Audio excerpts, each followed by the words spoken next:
दोस्तों, on education में आप सभी का स्वागत है। चलिए आज हम अलंकार को शुरू करें। अलंकार, फिगर ऑफ स्पीच। परिभाषा। अलंकार का शाब्दिक अर्थ होता है आभूषण। जिस प्रकार स्त्री की शोभा आभूषण से बढ़ जाती है, उसी प्रकार काव्य की शोभा अलंकार से होती है, अर्थात जो किसी वस्तु को अलंकृत करे वह अलंकार कहलाता है।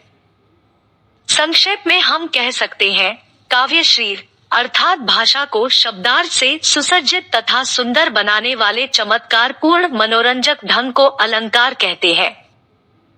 अलंकरोति इति अलंकार, जो अलंकृत करता है वही अलंकार है। भारतीय साहित्य में अनुप्रास, उपमा, रूपक, अनन्वय, यमक, श्लेष, उत्प्रेक्षा, संदेह, अतिशोक्ति, वक्रोक्ति आदि प्रमुख अलंकार है। अलंकार दो शब्दों से मिलकर बना होता है, अलम प्लस कार। यहाँ पर अलम का अर्थ होता है आभूषण। मानव समाज बहुत ही सौंदर्योपासक है, उसकी प्रवृत्ति ने ही नए अलंकारों को जन्म दिया गया है। अलंकार कविता कामिनी के सौंदर्य को बढ़ाने वाले तत्व होते हैं। जैसे भूषण बिना न सोहई कविता, बनिता मित। अलंकार के भेद। अलंकार को व्याकरण शास्त्रियों ने उनके गुणों के आधार पर तीन भागों में किया है, शब्दालंकार, अर्थालंकार और उभयालंकार। हमारे पाठ्यक्रम में शब्दालंकार और अर्थालंकार तथा उनके उपभेदों का अध्ययन किया जाता है। शब्दालंकार। जिस अलंकार में शब्दों को प्रयोग करने से चमत्कार हो जाता है और उन शब्दों की जगह पर समानार्थी शब्द को रखने से वो चमत्कार समाप्त हो जाए, वहां शब्द अलंकार, शब्दालंकार होता है। शब्दालंकार दो शब्दों से मिलकर बना होता है, शब्द प्लस अलंकार। शब्द के दो रूप होते हैं, ध्वनि और अर्थ। ध्वनि के आधार पर शब्दालंकार की सृष्टि होती है। जब अलंकार किसी विशेष शब्द की स्थिति में ही रहे और उस शब्द की जगह पर कोई और पर्यायवाची शब्द के रख देने से उस शब्द का अस्तित्व न रहे, उसे शब्दालंकार कहते हैं। शब्दालंकार के भेद। 1. अनुप्रास अलंकार। 2. यमक अलंकार। 3. पुनरुक्ति अलंकार। 4. विप्सा अलंकार। 5. वक्रोक्ति अलंकार। 6. श्लेष अलंकार। अनुप्रास अलंकार। अनुप्रास शब्द दो शब्दों से मिलकर बना है, अनु प्लस प्रास। यहाँ पर अनु का अर्थ है बार बार और प्रास का अर्थ होता है वर्ण। जब किसी वर्ण की बार बार आवर्ती हो तब जो चमत्कार होता है उसे अनुप्रास अलंकार कहते हैं। जैसे जन, रंजन, मंजन, दनुज, मनुज, रूप, सुर, भूप। विश्व, बदर, इव, धृत, उदर, जोवत, सोवत, सूप। अनुप्रास के उपभेद। 1. छेकानुप्रास अलंकार। 2. वृत्यानुप्रास अलंकार। 3. लाटानुप्रास अलंकार। 4. अंत्यानुप्रास अलंकार। 5. श्रुत्यानुप्रास अलंकार। पर स्वरूप और क्रम से अनेक व्यंजनों की आवृत्ति एक बार हो, वहां छेकानुप्रास अलंकार होता है। जैसे रीझी रीझी रहसी रहसी, हंसी हंसी उठे, सासे भरी आंसू भरी, कहत दई दई। वृत्यानुप्रास अलंकार। जब एक व्यंजन की आवर्ती अनेक बार हो वहां वृत्यानुप्रास अलंकार कहते हैं। जैसे चामर सी, चंदन सी, चंद सी, चांदनी चमेली, चारू चंद सुघर है। लाटानुप्रास अलंकार। जहां शब्द और वाक्यों की आवर्ती हो तथा प्रत्येक जगह पर अर्थ भी वही पर अन्वय करने पर भिन्नता आ जाए, वहां लाटानुप्रास अलंकार होता है। अर्थात जब एक शब्द या वाक्य खंड की आवर्ती उसी अर्थ में हो वहां लाटानुप्रास अलंकार होता है। जैसे तेग बहादुर, हाँ वे ही थे गुरु पदवी के पात्र समर्थ। तेग बहादुर, हाँ वे ही थे गुरु पदवी थी जिनके अर्थ। अंत्यानुप्रास अलंकार। जहां अंत में तुक मिलती हो वहां पर अंत्यानुप्रास अलंकार होता है। जैसे लगा दी किसने आकर आग, कहा था तू संशय के नाग। श्रुत्यानुप्रास अलंकार, जहां पर कानों को मधुर लगने वाले वर्णों की आवर्ती हो उसे श्रुत्यानुप्रास अलंकार कहते हैं। जैसे दिनांत था, थे दीननाथ दुबते, सधेनु आते गृह ग्वाल बाल थे। यमक अलंकार, यमक शब्द का अर्थ होता है दो। जब एक ही शब्द ज्यादा बार प्रयोग हो पर हर बार अर्थ अलग अलग आए वहां पर यमक अलंकार होता है। जैसे कनक कनक ते सौगुनी मादकता अधिकाय, वा खाए बौराए नर वा पाए बौराए। पुनरुक्ति अलंकार, पुनरुक्ति अलंकार दो शब्दों से मिलकर बना है, पुनः प्लस उक्ति। जब कोई शब्द दो बार दोहराया जाता है वहां पर पुनरुक्ति अलंकार होता है। विप्सा अलंकार, जब आदर, हर्ष, शोक, विस्मयादि बोधक आदि भावों को प्रभावशाली रूप से व्यक्त करने के लिए शब्दों की पुनरावृत्ति को ही विप्सा अलंकार कहते हैं। जैसे मोहि मोहि मोहन को मन भयो राधामय, राधा मन मोहि मोहि मोहन मई मई। वक्रोक्ति अलंकार, जहां पर वक्ता के द्वारा बोले गए शब्दों का श्रोता अलग अर्थ निकाले उसे वक्रोक्ति अलंकार कहते हैं। वक्रोक्ति अलंकार के भेद। काकु वक्रोक्ति अलंकार, श्लेष वक्रोक्ति अलंकार। काकु वक्रोक्ति, जब वक्ता के द्वारा बोले गए शब्दों का उसकी कंठ ध्वनि के कारण श्रोता कुछ और अर्थ निकाले वहां पर काकु वक्रोक्ति अलंकार होता है। जैसे मैं सुकुमारी नाथ बन जोगू, श्लेष वक्रोक्ति अलंकार, जहां पर श्लेष की वजह से वक्ता के द्वारा बोले गए शब्दों का अलग अर्थ निकाला जाए वहां श्लेष वक्रोक्ति अलंकार होता है। जैसे को तुम हो इत आए कहा घनश्याम हो तो किथु बरसो, चिच्चोर कहावत है हम तो तहां जाहू जहां धन सरसो। श्लेष अलंकार, जहां पर कोई एक शब्द एक ही बार आए पर उसके अर्थ अलग अलग निकले वहां पर श्लेष अलंकार होता है।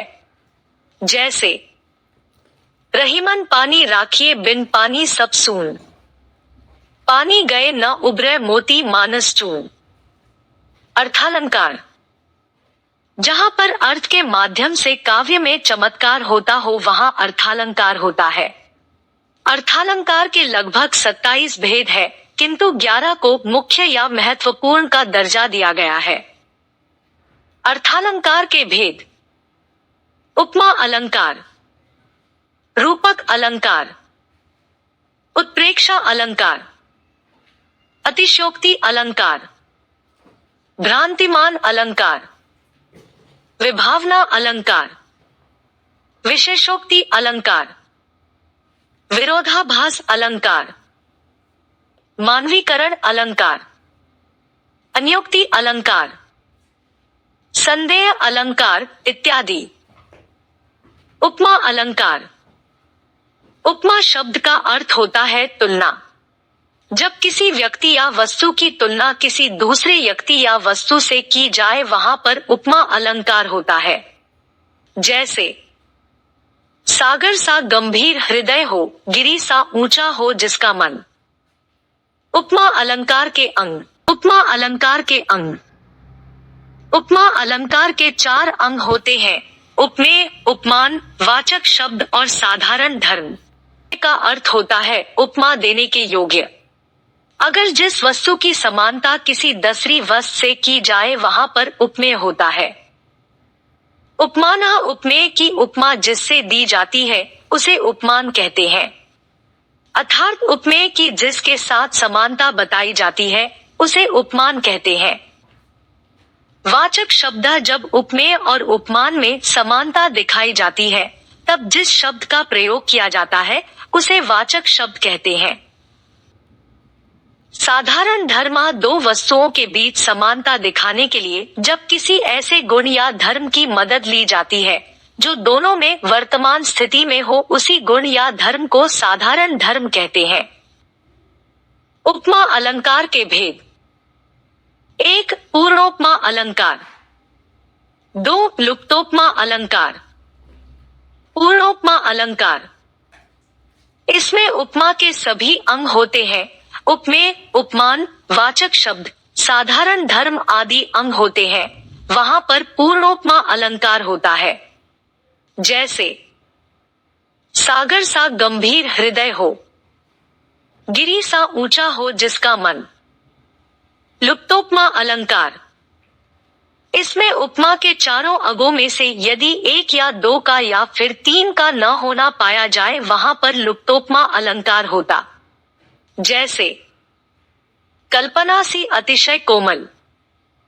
स्पष्टीकरण। जैसा हम देख सकते हैं कि इसमें उपमेय नहीं है तो इसलिए यह लुप्तोपमा का उदाहरण है। रूपक अलंकार। जहां पर उपमेय और उपमान में कोई अंतर न दिखाई दे वहां रूपक अलंकार होता है, अर्थात जहां पर उपमेय और उपमान के बीच के भेद को समाप्त करके उसे एक कर दिया जाता है वहां पर रूपक अलंकार होता है। जैसे उदित उदय गिरी मंच पर, रघुवर बाल पतंग। विकसे संत सरोज सब, हर्षे लोचन भ्रंग। ध्यान रखें इस अलंकार में उपमेय को उपमान का रूप देना, वाचक शब्द का लोप होना, उपमेय का भी साथ में वर्णन होना। रूपक अलंकार के भेद। 1. समरूपक अलंकार। 2. अधिक रूपक अलंकार। 3. न्यून रूपक अलंकार। समरूपक अलंकार। इसमें उपमेय और उपमान में समानता दिखाई जाती है, वहां पर समरूपक अलंकार होता है। जैसे बीती विभावरी जागरी, अंबर पनघट में डुबा रही। तारघट उषा नागरी। अधिक रूपक अलंकार। जहां पर उपमेय में उपमान की तुलना में कुछ न्यूनता का बोध होता है वहां पर अधिक रूपक अलंकार होता है। न्यून रूपक अलंकार। इसमें उपमान की तुलना में उपमेय को न्यून दिखाया जाता है, वहां पर न्यून रूपक अलंकार होता है। जैसे जन्म सिंधु विष बंधु पुनि, दीन मलिन सकलंक से मुख समता पावकिमी चंद्र बापुरो रंग। उत्प्रेक्षा अलंकार। जहां पर उपमान के न होने पर उपमेय को ही उपमान मान लिया जाए, अर्थात जहां पर अप्रस्तुत को प्रस्तुत मान लिया जाए वहां पर उत्प्रेक्षा अलंकार होता है। जैसे सखी सोहत गोपाल के, और गुंजन की माल। बाहर सोहत मनु पिए, दावानल की ज्वाल। उत्प्रेक्षा अलंकार के भेद।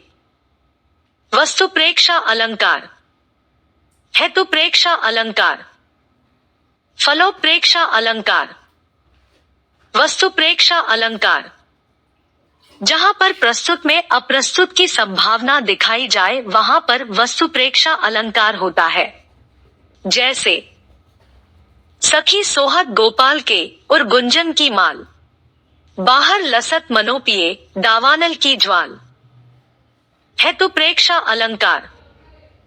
जहां अहेतु में हेतु की संभावना देखी जाती है, अर्थात वास्तविक कारण को छोड़कर अन्य हेतु को मान लिया जाए, वहां हेतुप्रेक्षा अलंकार होता है। फलोप्रेक्षा अलंकार। इसमें वास्तविक फल के न होने पर भी उसी को फल मान लिया जाता है, वहां पर फलोत्प्रेक्षा अलंकार होता है। जैसे खंजरीर नहीं लखी परत कुछ दिन सांची बात। बाल द्रगन समहीन को करन मनो तपसात। अतिशयोक्ति अलंकार। जब किसी व्यक्ति या वस्तु का वर्णन करने में लोक समाज की सीमा या मर्यादा टूट जाए उसे अतिशयोक्ति अलंकार कहते हैं। जैसे हनुमान की पूंछ में लगन न पाई आगी, सगरी लंका जल गई, गए निशाचर भागी। भ्रांतिमान अलंकार।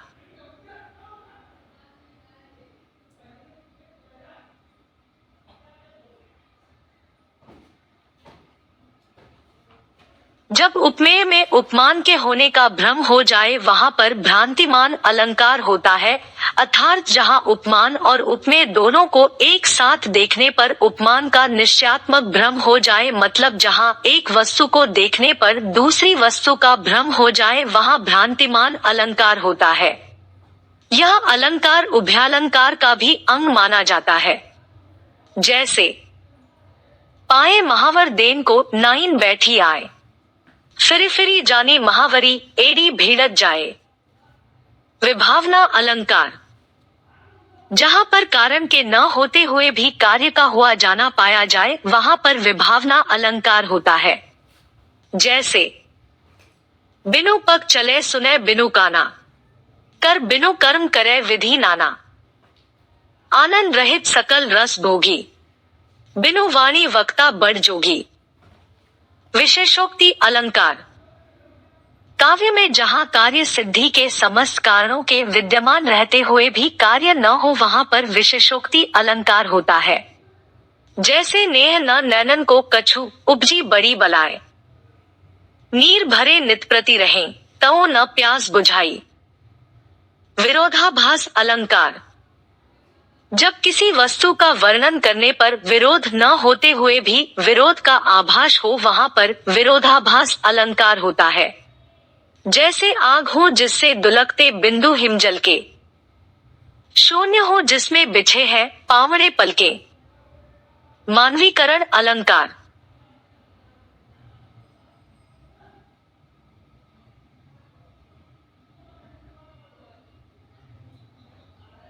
जहाँ पर काव्य में जड़ में चेतन का आरोप होता है वहाँ पर मानवीकरण अलंकार होता है, अर्थात जहाँ जड़ प्रकृति पर मानवीय भावनाओं और क्रियाओं का आरोप हो वहाँ पर मानवीकरण अलंकार होता है।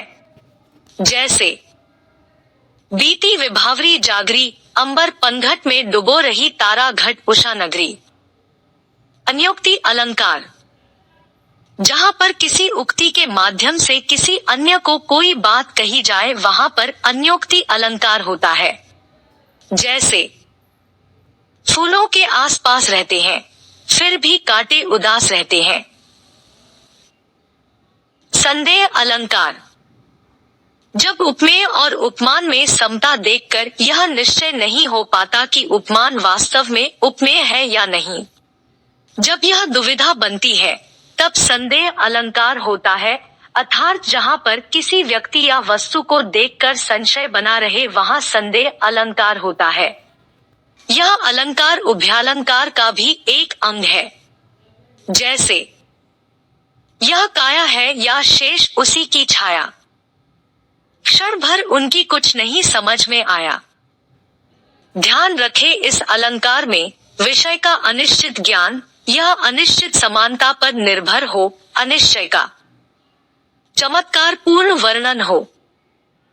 उभयालंकार, ऐसा अलंकार जिसमें शब्दालंकार और अर्थालंकार दोनों का योग हो, अर्थात जो अलंकार शब्द और अर्थ दोनों पर आधारित रहकर दोनों को चमत्कारी करते हैं वहाँ उभयालंकार होता है।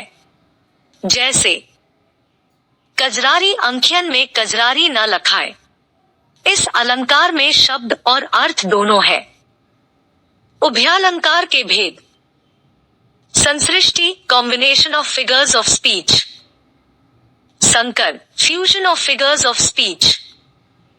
संसृष्टि combination of figures of speech.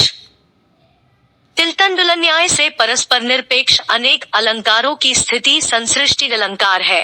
ऐसा तिलतंडुल न्यायन मिश्रत्वे संसृष्टिया रूयक अलंकार सर्वस। जिस प्रकार तिल और तंडुल या चावल मिलकर भी पृथक दिखाई पड़ते हैं, उसी प्रकार संसृष्टि अलंकार में कई अलंकार मिले रहते हैं, किंतु उनकी पहचान में किसी प्रकार की कठिनाई नहीं होती। संसृष्टि में कई शब्दालंकार, कई अर्थालंकार अथवा कई शब्दालंकार और अर्थालंकार एक साथ रह सकते हैं। जैसे भूपति भवनो सुभार्यन सुहावा, सुरपति सदनु न परतर पावा। मनिमय रचित चारु चौबारे, जनो रतिप्ति निज हाथ सवारे। प्रथम दो चरणों में प्रतीप अलंकार है, तथा बाद के 2 चरणों में उत्प्रेक्षा अलंकार। आथ यहाँ प्रतीप और उत्प्रेक्षा की संसृष्टि है। संकर, fusion of figures of speech. नीरक्षीरन्याय से परस्पर मिश्रित अलंकार संकर अलंकार कहलाता है। क्षीरनीर न्यायन तो संकर, रुयक अलंकार सर्वस्व। जिस प्रकार नीरक्षीर अर्थात पानी और दूध मिलकर एक हो जाते हैं, वैसे ही संकर अलंकार में कई अलंकार इस प्रकार मिल जाते हैं जिनका पृथक्करण संभव नहीं होता। जैसे सट सुधर ही सत संगति पाई, पारस्परस को धातु सुहाई। तुलसीदास पारस्परस में अनुप्रास तथा यमक दोनों अलंकार इस प्रकार मिले हैं कि पृथक करना संभव नहीं है, इसलिए यहाँ संकर अलंकार है।